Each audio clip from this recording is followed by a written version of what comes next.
arrangement. There is French lavender, that's this one, and then there's English lavender.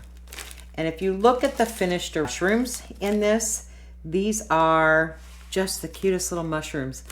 I found these from a gal who hand makes these, and you'll see when I arranged everything, I made them so they were somewhat of a focal point.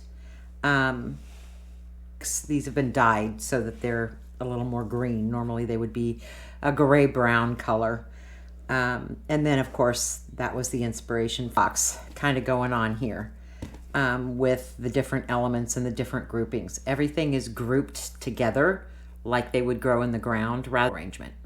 So that being said, let's go ahead and get started. So on